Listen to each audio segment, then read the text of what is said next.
Praise the Lord. Welcome to journey with Jesus. ప్రియులారా, మొదటిగా ఈ ఛానల్ని సబ్స్క్రైబ్ చేసుకోండి, అలాగే ఈ వీడియో లైక్ చేయండి. Jesus Christ is coming very soon అని కామెంట్ చేయడం మర్చిపోకండి. అలాగే మీ అభిప్రాయాలను కూడా కామెంట్స్ రూపంలో తెలియచేయండి. ఇక మనము విషయంలోనికి వెళ్ళినట్టయితే ప్రియులారా, నిన్నటి దినమున వేలాదిగా యూదులు టెంపుల్ మౌంట్లోనికి వెళ్ళటం జరిగింది. అంత మాత్రమే కాక వారు ప్రార్థనలు కూడా ఆ ప్రాంతంలో చేసుకున్నారు. అయితే ఈ సంఘటన ముస్లిం కంట్రీస్లో, ముఖ్యంగా అరబ్ సర్కిల్స్లో ఒక డిస్కషన్కు, ఒక సంచలనానికి కారణమైందనే చెప్పాలి. అయితే ఎందుకు నిన్నటి రోజు వారు వెళ్ళారంటే, నిన్నటి రోజు యొక్క డేట్ను కనుక ఆలోచిస్తే 9th ఆఫ్ ఆవ్ అంటే ఆవు మాసము 9వ రోజు నిన్నటి దినము. అంటే మనకి జనవరి, ఫిబ్రవరి, మార్చి ఎట్లాగైతే మాసాలు ఉంటాయో, జూయిష్ క్యాలెండర్ ప్రకారము ఉన్న మాసాలలో ఒక నెల పేరు ఆవు. అయితే ఆవు మాసము 9వ దినమున వారు నిన్నటి రోజు ఆ ప్రాంతానికి వెళ్ళి మరి వారు ప్రార్థించుకున్న సంఘటన కూడా మనము చూసాం. అయితే ఈ రోజు వారికి చాలా ప్రాముఖ్యమైంది. నిన్నటి రోజు వారు వెళ్ళి ఏం చేస్తారు అంటే లెమెంటేషన్స్ ని చదువుతారు, అంటే విలాప వాక్యాలను చదువుతారు. దాన్ని సంతాప దినముగా వారు అంగీకరిస్తారు. అలాగే భవిష్యత్తులో ఏం జరగబోతుంది అనడానికి ఇదేమైనా ప్రతీక అన్న ఒక ఆలోచన కూడా ఉంటుంది. అలాగే గతంలో ఏవైతే చెడు విషయాలు జరిగినాయో వాటన్నిటినీ కూడా వారు నెమరేసుకుని దుఃఖపడి వాటన్నిటినీ కూడా ఆలోచన చేసే ప్రయత్నం చేస్తారు. ఎందుకంటే ఈ 9th ఆఫ్ ఆవ్ అనేది జూవిష్ హిస్టరీలోనే ఒక డార్కెస్ట్ డేగా పిలువబడుతుంది. అదే రోజున అనేక విషాదకరమైన సంఘటనలు ఈ జూవిష్ హిస్టరీలో చోటు చేసుకున్నాయి. అయితే వాటిని తలుచుకుంటూ వారు మౌర్న్ చేస్తారనమాట. మార్నింగ్ డే అంటారంటే దుఃఖపడే రోజు, సంతాపాన్ని తెలియజేసే రోజు అని అర్థం.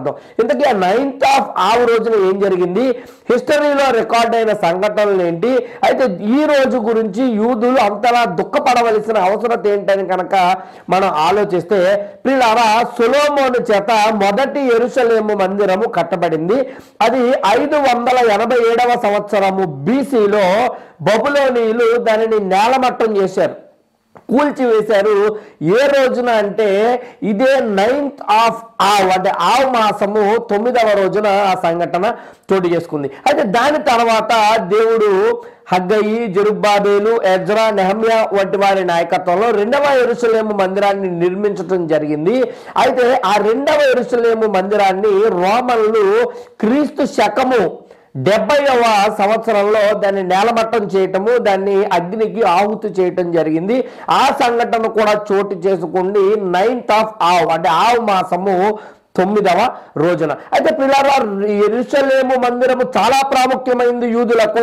ఆ కట్టబడిన 2 మందిరాలు కూడా, సొలొమోను మందిరం అయితేనేంటి, తర్వాత కాలంలో కట్టబడిన 2వ యెరూషలేము మందిరం అయితేనేంటి, రెండు కూడా ఇదే డేట్ కి మరి నేలమట్టమైన సంఘటన రికార్డు చేసుకుంది అన్న విషయాన్ని గమనించాలి. అలాగే 2వ విషయాన్ని కనుక మనం గమనించినట్లయితే, మొదటి ప్రపంచ యుద్ధము, అలాగే 2వ ప్రపంచ యుద్ధము, 2వ ప్రపంచ యుద్ధములోని భాగము యూదులకు అత్యంత బాధాకరమైన విషయము.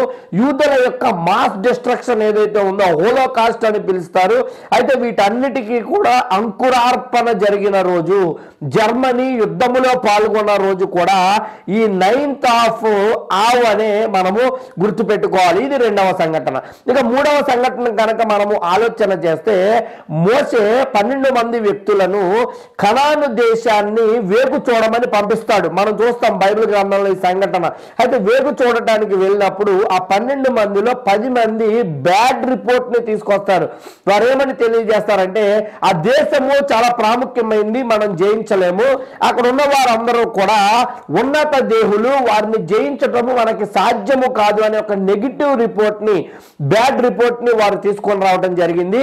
అయితే వారు రిపోర్ట్ ని తీసుకుని వచ్చిన డేట్ 8th ఆఫ్ ఆవ్ అంటే ఆవ్ మాసము 8వ రోజున ఆ రిపోర్ట్ ని తీసుకురావడం జరిగింది. అదే రోజు రాత్రి అంటే 9వ డేట్, 9వ రోజైన ఆవు మాసం 9వ రోజున ఇజ్రాయేలీలు అందరూ కూడా ఎంతగానో దుఃఖపడతారు, ఏడుస్తారు. ఇక చెప్పాలంటే శోకన్నాలు పెడతారు. ఏమనంటే అయ్యో మేము ఐగుప్తులోనే ఉండిపోయినా బాగుండేది, మనం తిరిగి ఐగుప్తుకి వెళ్ళిపోదాం మనం అనే ఒక అవిశ్వాసాన్ని వారు ప్రకటిస్తారు. దేవుడి మీద తిరుగుబాటును ప్రకటిస్తారు. అలాగే దేవుడిని వారి నమ్మకుండా వారి అపనమ్మకాన్ని ఆ రోజు ప్రకటించడం జరుగుతుంది. ఆ పర్యావసనాల్లో దేవుడు వారికి తెలియజేశాడు, మీరు నన్ను నమ్మట్లేదు కాబట్టి నా అద్భుత కార్యాలు సూచక క్రియలు ఇన్ని చేసినా కూడా మీరు బుద్ధిహీనులుగా ఉన్నారు కాబట్టి మీ సొంత శక్తిని ఆలోచిస్తున్నారు తప్ప దైవశక్తి గురించి ఆలోచన చేయట్లేదు కాబట్టి మీ తరములో ఏ ఒక్కడు కూడా ఆ యొక్క వాగ్దాన దేశాన్ని స్వతంత్రించుకోడు అని దేవుడు తెలియజేయటం జరిగింది. ఆ కారణంగా అప్పటి నుండి మరలా 38 సంవత్సరాలు వారు అడవుల చుట్టూ తిరుగుతూ వారి యొక్క వాగ్దాన దేశానికి చేరుకొనడం ఆలస్యమైంది. ఆ సంఘటన మనందరికీ తెలుసు. ఇది చోటు చేసుకుంది కూడా 9వ రోజు ఆవు మాసంలోనే. ఇది 3వది. ప్రియులారా, ఇక 4వ విషయాన్ని కనుక మనం చూసినట్లయితే 1290వ సంవత్సరంలో ఇంగ్లాండ్ దేశం నుండి యూదులు బహిష్కరించబడ్డారు. అలాగే 1492వ సంవత్సరంలో స్పెయిన్ దేశం నుండి యూదులు బహిష్కరించబడ్డారు. అది ఈ 2 సంఘటనలు కూడా జరిగింది ఆవు మాసము 9వ రోజునే అని మనం గుర్తుపెట్టుకోవాలి. అంత మాత్రమే కాక చాలా ప్రాముఖ్యమైన బ్యాటిల్స్ ఏవైతే ఉన్నాయో, బ్యాటిల్ ఆఫ్ బేటార్ కానించి ఇంకా అనేకమైన విషయాలు, అనేకమైన నెగిటివ్ సంఘటనలు, కీడు సంఘటనలు ఇవన్నీ కూడా ఈ 9వ రోజు ఆవు మాసంలోనే జరిగినవి అని జూవిష్ హిస్టరీ తెలియజేస్తుంది. ఈ విషయాన్ని మనం అర్థం చేసుకోవాల్సిన అవసరం ఉంది. అందుకని ఈ రోజును యూదులు చాలా ప్రాముఖ్యమైనదిగా, దుఃఖపడే రోజుగా, సంతాపాన్ని తెలియజేసే రోజుగా, డార్కెస్ట్ డే ఇన్ హిస్టరీగా, మార్నింగ్ డేగా దాన్ని గుర్తిస్తారు. ఆ రోజు విలాప వాక్యాలను వారు చదవటం జరుగుతుంది. అట్లనే దేవుని సన్నిధిలో దుఃఖించడం జరుగుతుంది. నిన్నటి రోజు అదే డేట్ కాబట్టి యూదులందరూ కూడా వేలాదిగా మరి ఈ వివాదాస్పద స్థలం అది టెంపుల్ మౌంట్, ఎందుకంటే అది ముస్లిమ్స్ దా జూస్ దా అనే వివాదాలు దశాబ్దాల నుండి కూడా జరుగుతూ ఉన్నాయి. అక్కడికి వెళ్ళి మరి ఈ కార్యాలను చేయటము చాలా పెను సంచలనంగా మారింది. అయితే ఇప్పుడు ఏం చేస్తారు? ఆ ప్రాంతాన్ని ఆక్రమించుకుంటారా, అక్కడ ఉన్న మసీదును పడగొడతారా అని కనుక మనం ఆలోచన చేస్తే అదంత ఈజీ విషయం కాదు. ఎందుకంటే చాలా జియో పాలిటిక్స్ తో అది ముడిపడిన విషయము. ప్రపంచంలో ఉన్న ఇతర ముస్లిం దేశాలు అన్నీ కూడా తిరిగి మళ్ళీ ఇజ్రాయేల్ మీదకి దండెత్తే ప్రమాదం ఉంది. అయితే వారు ఆ కార్యాన్ని చేసినా చెయ్యకపోయినా, దాన్ని ఆక్రమించకపోయినా 3వ యెరూషలేము మందిరము అనేది యూదులు ఖచ్చితంగా కడతారు, కట్టి తీరతారు. ఎందుకంటే ఇది నేను చెప్పాను కాబట్టి జరగదు, యూదులు అనుకుంటున్నారు కాబట్టి జరగదు, బైబిల్ చెప్పింది కాబట్టి, బైబిల్ ప్రవచనాలు ఆ దిశగా ఇండికేట్ చేస్తూ ఉన్నాయి కాబట్టి ఇది కార్యము జరుగుతుంది అన్న విషయాన్ని మనం గమనించాలి. అయితే పిల్లల నిన్నటి దినము 9వ రోజు ఆవు మాసము 9th ఆఫ్ ఆవు రోజున జరిగిన సంఘటన మీ ముందుకు తీసుకురావడం జరిగింది.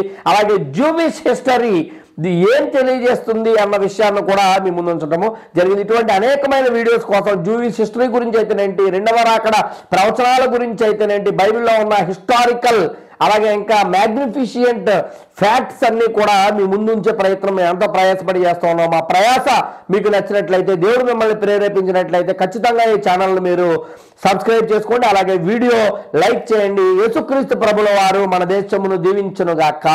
ఆమేన్.